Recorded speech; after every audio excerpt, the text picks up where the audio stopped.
How many 14 American wire gauge conductors can be pulled through a 4-inch square by 2 1/8-inch deep box with a plaster ring with a marking of 3.6 cubic inch? The box contains 2 receptacles, 5 number 12 American wire gauge conductors, and 2 American wire gauge equipment grounding conductors. So our first step is to figure out what's available. We're going to be looking at Article 31416, Table 1416A, metal boxes.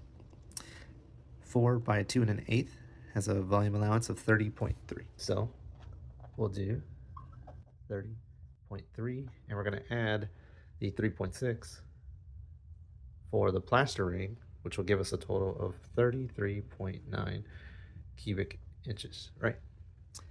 What's used? We have 2 receptacles,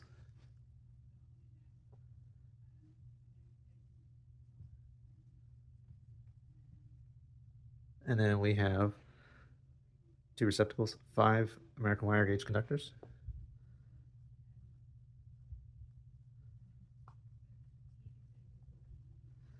and then we have 2 American wire gauge equipment grounding conductors.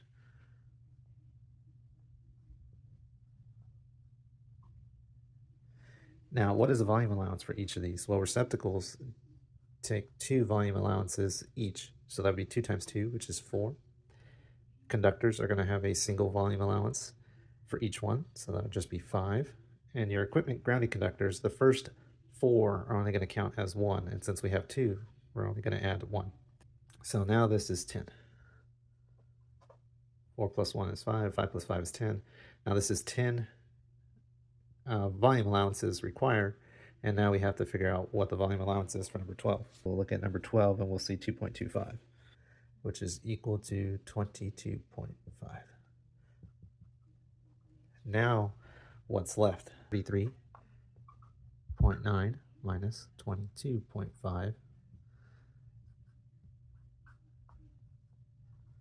So we have 11.4 cubic inches left. Well, now we can figure out how many 14 gauge conductors can be pulled through. So we know conductors are times 1.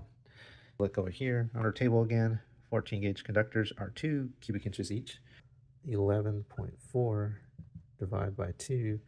We're trying to get the total volume allowance, figure out how many 2 conductors can fit there. We're going to get 5. So 5 conductors. If we did 6 conductors, it would be 6 times 2.0, which will give us 12. That won't work.